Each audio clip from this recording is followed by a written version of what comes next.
banyak sekali ajaran-ajaran Islam yang belum kita ketahui.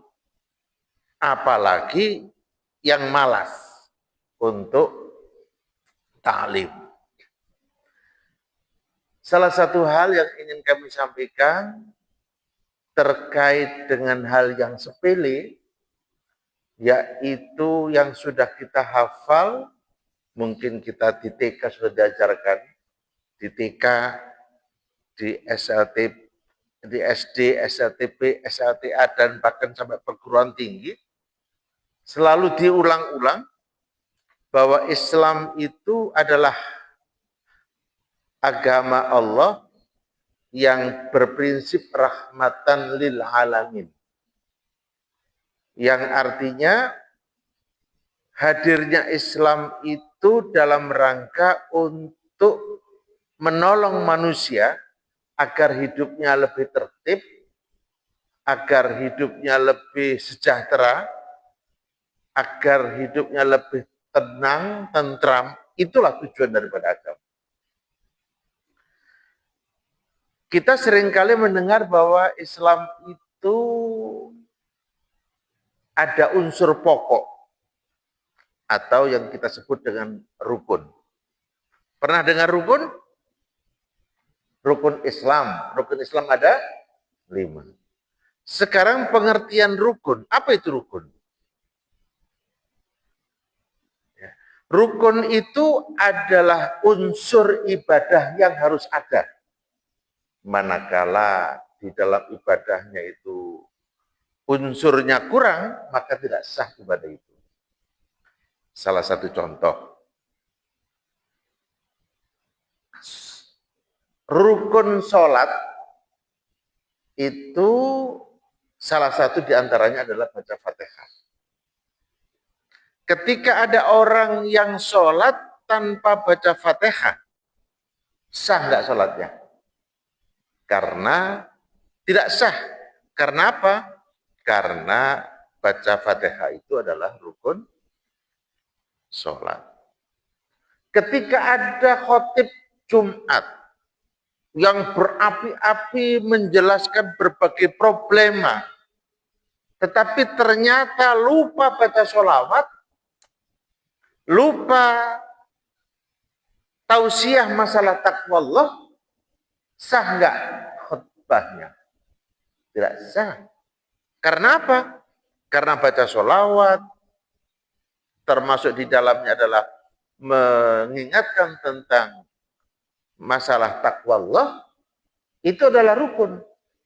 Jadi kalau ada orang khatib ditandain, kalau nggak baca, kalau nggak ada kata-kata yang mengatakan bahwa kita harus bertakwa, ada unsur takwa di dalam penjelasan itu, maka khutbahnya tidak sah.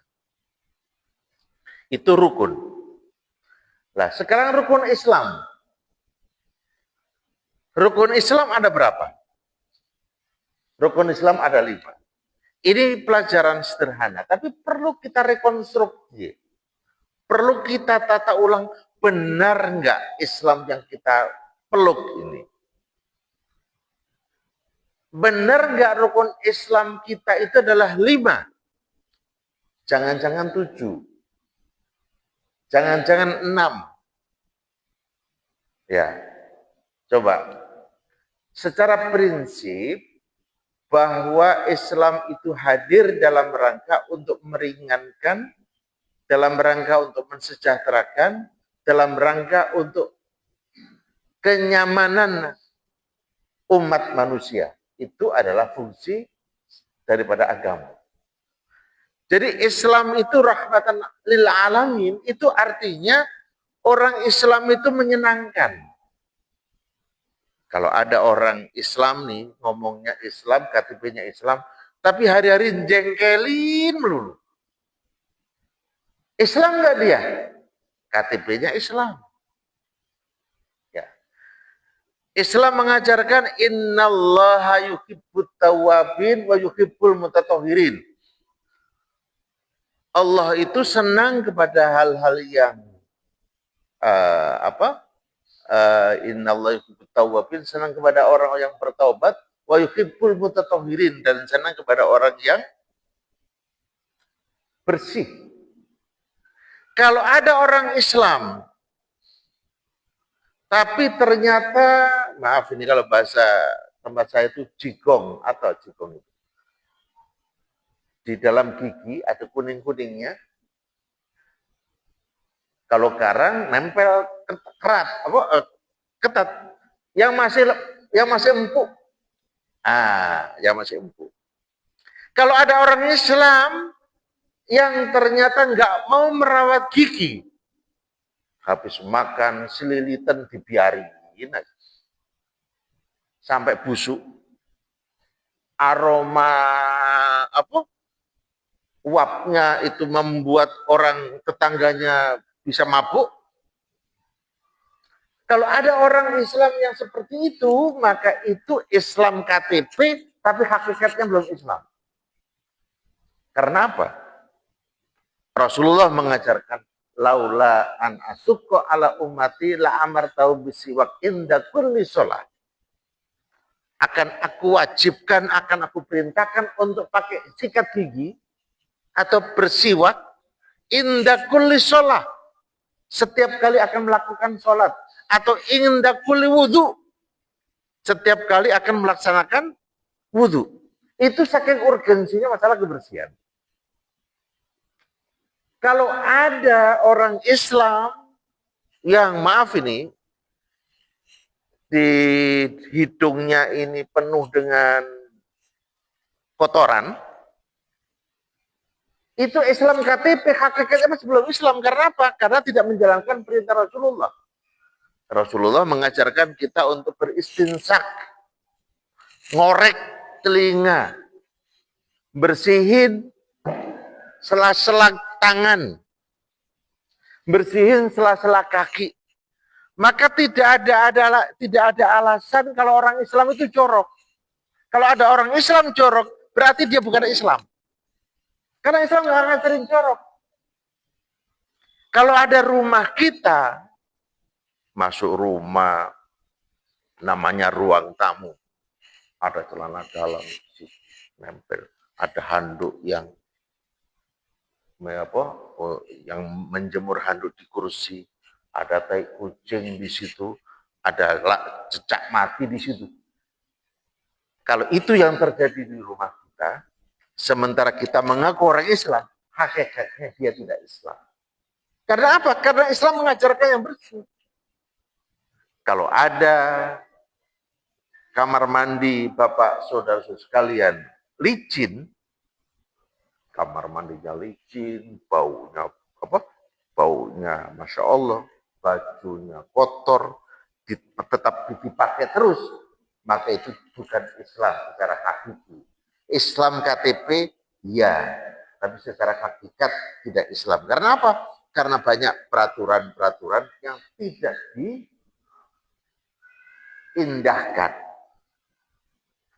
Jadi Islam itu rahmatan lil alamin. Seluruh perintah Allah itu mesti bermanfaat.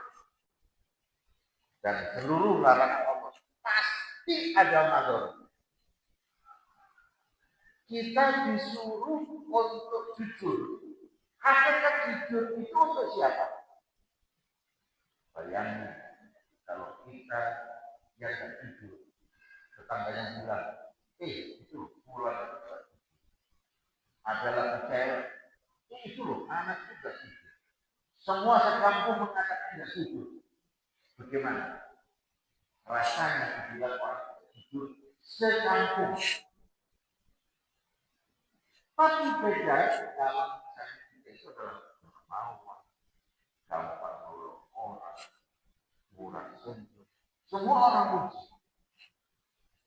Jadi kita ini kalau larangan tidak boleh mencuri, tidak boleh ini, tidak boleh itu sebetulnya bukan maunya Allah.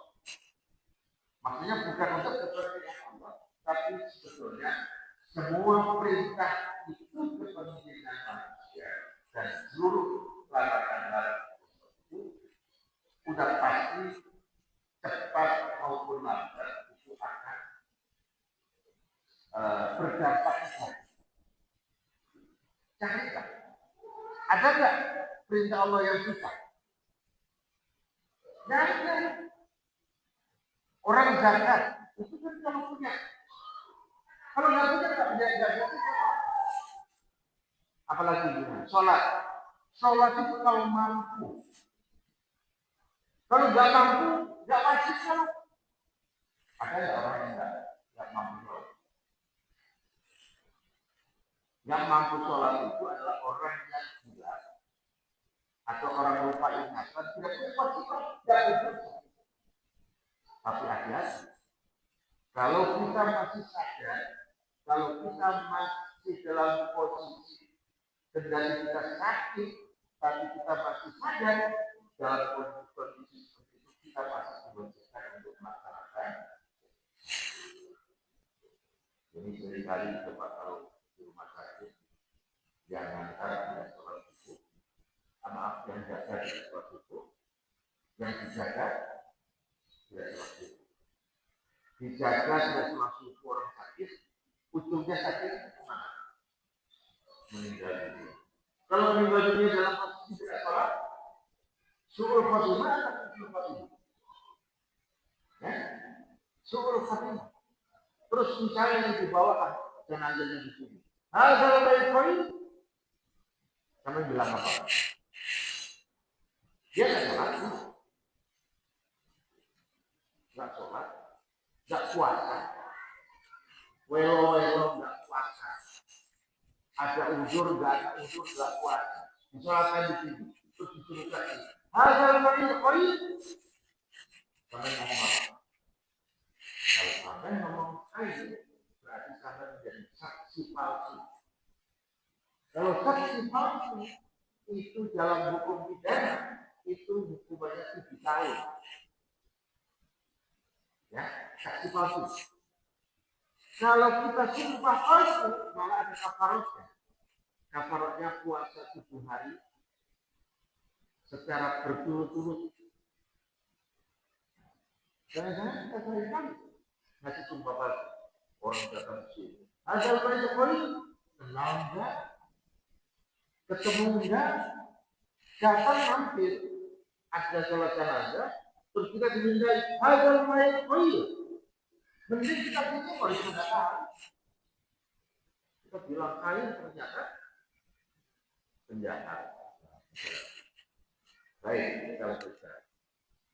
Jadi yang harus kita sadari bahwa semua perintah Allah itu pasti bermanfaat dan semua larangan Allah itu pasti bermanfaat.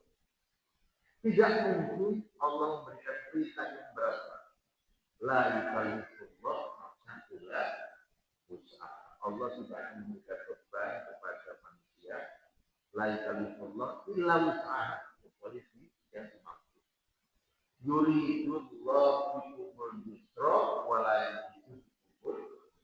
Allah itu senang pada yang gampang wala yuridul. Jadi kembali. Rukun Islam ada 5. Satu syahadat. Ya, kita apalagi dalam bulan suci Ramadan kita sholat saja, sholat fardu saja 9 kali kita baca. Terus belum lagi tarawih salam beberapa kali. Di sini 22, 23 berapa tahiyat?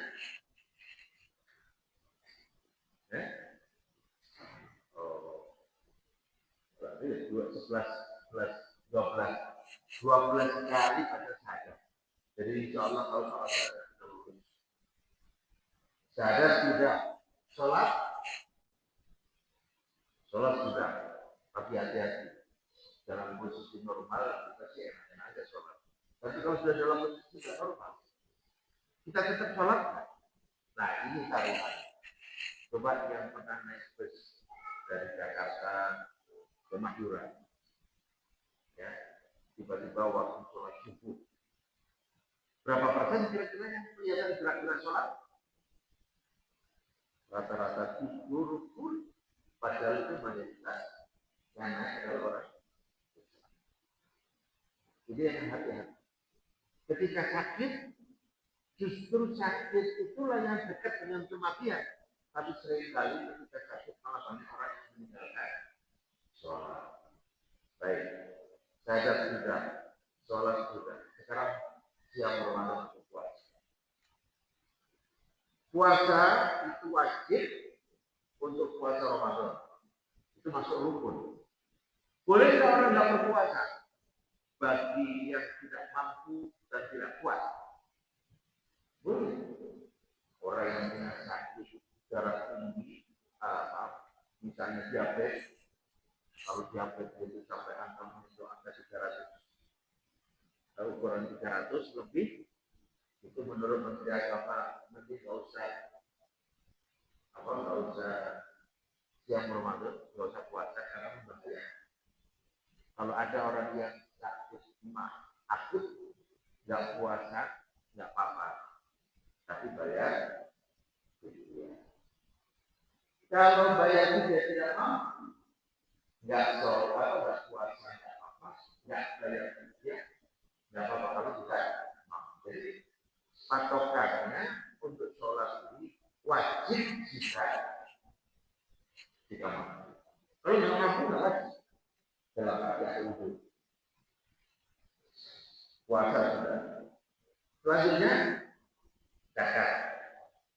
Zakat itu wajib dan masuk rukun. Tapi jika mampu. Kalau kita dalam posisi jangankan zakat untuk menaiki konten yang bocor saja nggak mampu. Ya minimal zakat fitrah oke lah, zakat fitrah ya. Tapi zakat mal kayak itu nanti jauh. Nggak apa-apa kan nggak mampu. Nah itu ya. Nah, yang terakhir haji. Haji itu kalau ada orang yang tidak haji, berarti salah satu rukun tidak dilakukan. Sah nggak Islam? Kalau tadi kalau orang puasa, nggak sah Islam karena dia tidak melaksanakan puasa. Kalau ada orang yang tidak sholat, nggak sah itu Islam karena memang ya sholat itu adalah masuk hukum. Sekarang haji. Bagaimana dengan haji? Kalau orang tidak haji, sah nggak Islam? Islamnya tetap sah, tapi jika tidak karena memang di Quran dikatakan walillahi 'alan nasi hijjul bait man istata'a ilaihi sabila. Diwajibkan haji itu jika mampu. Kalau tidak mampu tidak berdosa untuk mendapatkan pahala haji. Gampang. Nanti pada saat tanggal 9 Dzulhijjah ketika jamaah haji wukuf di Arafah, kita melaksanakan siang di bulan Arafah, di hari Arafah, pahalanya sama dengan mulai orang menunaikan ibadah haji. Cuman yang jadi pertanyaan kemudian adalah, emang kita betul nggak mampu? Haji itu jika mampu, betul. Pertanyaan kemudian, tanyakan kepada diri kita, emang kita nggak mampu? Betul nggak mampu? Ini kan harus ada verifikator yang mengecek tentang diri kita mampu atau tidak. Ya, kalau Bapak sudah saudara-saudara mau ambil kredit motor, ada nggak orang yang datang ke tempat sampean untuk memverifikasi gajinya, rumahnya, ya tabungannya dicek semua, baru kemudian diputuskan ini disetujui dan ini tidak disetujui. Disetujui dan tidak disetujui berarti ada pihak lain yang memeriksa. Apa yang dikatakan disetujui kreditnya? Manakala ada kemampuan bayar dari yang ngajuin itu. Ada orang lain yang mengaudit. Nah, sekarang orang tidak mengatakan tidak mampu haji. Lalu kita benar nggak mampu? Karena banyak sekali di sekitar kita rumah punya. Hukum punya rumah apa? Apa jawab Pak? Hukum punya rumah. Hah? Apa Pak izin? Hukum punya rumah. Kan hukum itu kan ada mubah, ada sunnah, ada wajib, ada makruh. Itu salah satu komponen hukum. Kalau orang punya rumah atau mempunyai rumah itu wajib, sunnah atau mubah? Hah? Mubah. Punya rumah mubah. Pertanyaan berikutnya. Lebih mementingkan mana punya rumah atau haji? Ya? Punya rumah. Lebih mementingkan mana mengutamakan rukun Islam atau yang mubah tentang Islam, tentang hukum Islam. Ini harus dicek karena konsekuensinya besar banget. Ya. Jadi harus dicek. Rumahnya harganya 1 miliar. Ya. Kalau rumahnya rumah besar, harganya 100 juta ya anak ada yang nggak mampu. Ya. Tapi kalau rumahnya di atas 1 miliar, tanah, aset setelah itu lebih dari 1 miliar, itu masuk mampu atau tidak?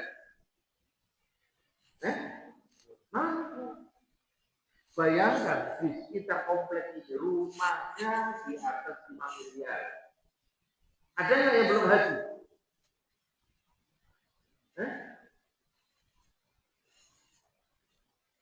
Kalau belum haji, sementara mampu, nah, ini di dalam Al-Quran yang saya sebutkan tadi,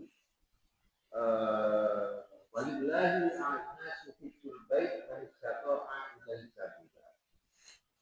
Haji itu adalah diwajibkan jika mampu.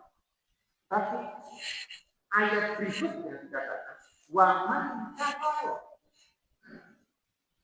Waman kafaro, barang siapa yang ingkar, ya,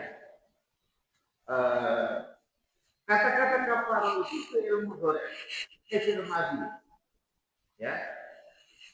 Isim fa'ilnya apa? Ini ada ya. Isim fa'ilnya kafaro itu fi'il madhi. Ya, isim fa'ilnya kafir. Berarti kalau orang itu mampu dan tidak berangkat segera berangkat haji, maka wawah kan tidak ada bakas juga. Sampai kemudian. Padahal ini, nah, bagaimana praktik Rasulullah? Rasulullah dapat perintah haji itu tahun 6 Hijriah. Berarti sahabat-sahabat muhajir yang hijrah dari Mekah ke Madinah itu baru 6 tahun. Sampai merantau dari Madura ke Jakarta 6 tahun. Kenapa? Masih belum punya apa-apa. Masih kos. Ya, masih ke mana di Pasar Lowak bagian Jakarta. Ini baru datang. Demikian pula para sahabat itu dalam posisi yang tadinya kaya di Mekah ketika hijrah jadi miskin, tidak apa. Tapi bagaimana sikap mereka terhadap para sahabat terhadap perintah haji? Begitu perintah haji didengungkan, hampir seluruh umat Islam, laki, perempuan, kaya, miskin, berangkat dari Mekah dari Madinah ke Mekah. Dalam sejarah dikatakan Umar bin Khattab jalan kaki dari Madinah ke Mekah. Sayyidina Ali jalan kaki Abu Bakar As-Siddiq jalan kaki. Ya, Abu Bakar As-Siddiq termasuk orang kaya. Jalan kaki. Nah ini kalau kita kaitkan dengan Quran, Quran mengatakan wa'adzin bin nasi bil hajji ya'tuka rijalan wa 'ala kulli dhamirin min kulli fajjin 'amik. Ya. Wa'adzin bin nasi, kumandangkanlah, beritahukanlah, perintahkanlah. Wa'adzin bin nasi. Adzan itu kan memandangkan.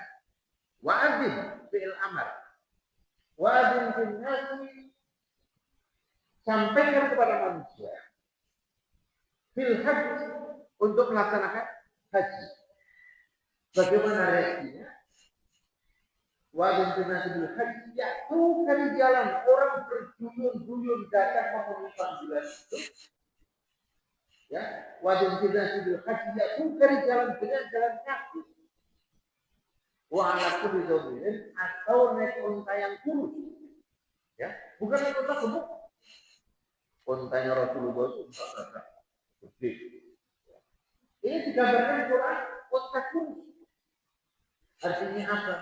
Haji itu segera berangkat, nggak usah nunggu fasilitas, nggak usah nunggu sempurna, pokoknya berangkat cuma sekali aja dalam hidup. Ini haji, ya.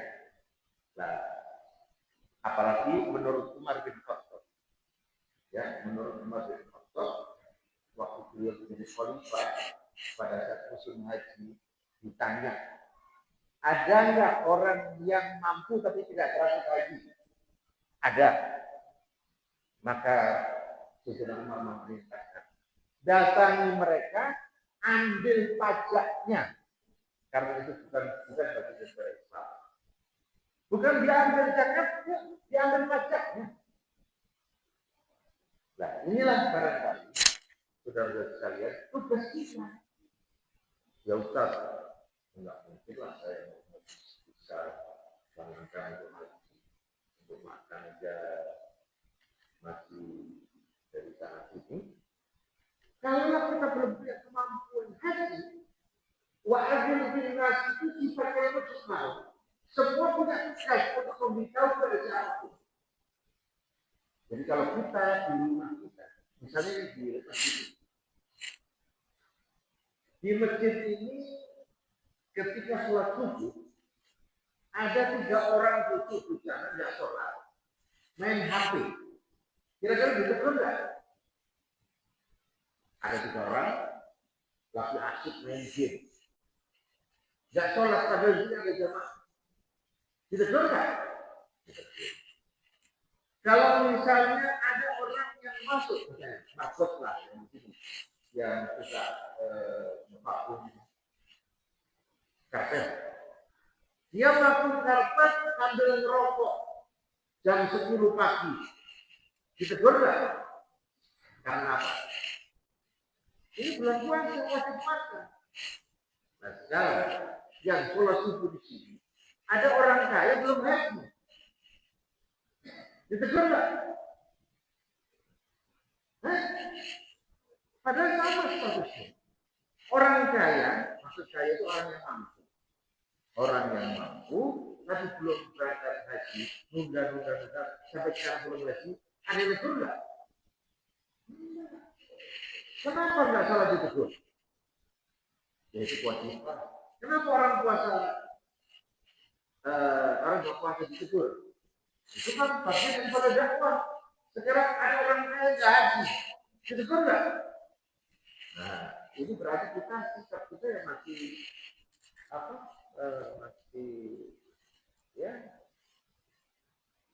masih milih-milih. Nah inilah barangkali perlu saya tegaskan bahwa haji itu adalah rukun Islam. Lebih rukun mana antara haji atau punya rumah? Rukun itu yang dipentingkan. Kalau masih mementingkan rumah daripada haji, berarti rumah itu menduduki posisi rukun Islam yang ke-6, yang kelima diduduki oleh punya rumah. Jadi rukun Islam ada 6. Salah satunya apa? Punya rumah. Ada orang rumah sudah punya, mobil punya. Lebih penting mobil daripada haji. Berarti mobil itu masuk rukun Islam yang ketujuh. Kira-kira mau bilang. Rukun Islam ada berapa? 7. Rukun 7. Punya rumah, rukun. Punya mobil, rukun. Rukun itu apa? Rukun itu sesuatu yang dipentingkan. Unsur yang harus ada. Nah kita ini penting gak haji gak apa-apa. Yang penting punya rumah. Gak haji gak apa-apa. Yang penting punya mobil. Nah inilah yang harus menjadi perhatian bagi Bapak saudara-saudara saya yang sampai sekarang belum berangkat haji. Tidak harus menjadi kita upaya lebih tinggi daripada kita. Jangan sampai nanti ketika kita di liang lahat ditanya oleh malaikat, man rabbuka? Allah Rabbuka. Man nabiyuka? Muhammad Rasulullah. Ma imamuka? Al-Qur'anul Karim. Kata malaikat kita paham. Itu kita orang di bocoran dari atas. Di atas kan ditalkin ya pada saat mayat meninggal di kuburan jika ditanya man rabbuka, jawablah Allah Rabbuka. Akhirnya malaikat kesini enggak repotan. Dicarilah akal. Kalau itu ditanya haji. Kalau Tuhan belum. Nah, kenapa? Bilang nggak mampu. Kamu punya mobil. Bilang nggak mampu. Kamu punya rumah. Bilang nggak mampu. Kamu punya toko. Bilang nggak mampu. Kamu punya aset. Nah inilah yang harus kita perhatikan bersama. Bagi saudara-saudara yang mungkin sampai saat ini diskusinya belum masuk sampai ke sana, hendaknya punya kewajiban ingat. Sekarang saya tanya, ada ustaz, zuhur tidak puasa. Ini hanya contoh. Zuhur tidak sholat. Terus jadi imam terawih. Kira-kira mau nggak di imam ustaz yang tidak puasa? Mau kira-kira? Sudah jelas ini, ustaznya tidak puasa. Terus jadi imam. Mau? Mau kira-kira di imam orang yang tidak puasa? Sampai ya. Mau nggak? Sampai di imam orang yang tidak puasa. Mau? Nggak mau. Terus sekarang sampai di imam orang yang tidak puasa nggak mau. Sekarang kalau sampai di imam oleh orang kaya belum haji, mau nggak di imam orang kaya belum haji? Mau. Padahal statusnya sama. Landanya kita kritis ya bahwa haji itu tetap rukun Islam yang kelima dan rukun Islam itu cuma 5. Itu artinya yang terpenting dalam hidup itu yang 5 hal itu. Yang lain itu hanya sifatnya sekunder. Ya. Inilah Bapak sekalian, mungkin ada pertanyaan ya sekarang. Gimana daftar? Ya kalau daftar sekarang langsung berangkat sekarang. Kalau daftarnya sekarang lewat Kemenak, tahun sekarang berangkat, kira-kira kalau di daerah Jakarta, di daerah sini sekitar 30 tahun. Jadi kalau sekarang umurnya 60, daftar ke Kemenak, maka berangkatnya umur 90 tahun. Jadi mungkin umur 90 tahun, ada yang berangkat orang sudah berangkat. Nah bagaimana caranya? Ada yang langsung berangkat, ya ada yang langsung berangkat. Misalnya bisa produk, jadi mahal, ya mahal itu sekitar ada 300 sekarang saya tawarkan ke saudara. Mau nggak kita? Misalnya program yang gratis. Syaratnya nggak ribet, syaratnya nggak terlalu repot. Haji gratis. Mau berangkat tahun besok boleh. Tahun besok itu tahun 2025 boleh. Atau berangkat tahun 2026 tanpa antri. Saya punya program. Bagaimana caranya Ustaz? Caranya, saya punya program yang terbentuk.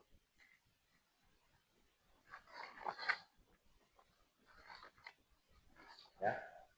Kalau bisa menggait atau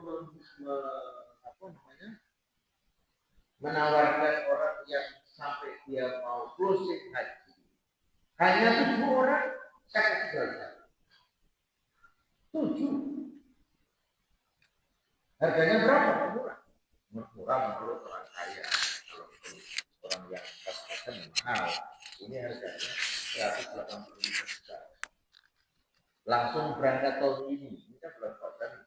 Barangkali bisa dari barangkali bapak siap daripada ditunggu-tunggu. Nah, ada hadis Rasulullah. Perlu disampaikan ke mereka.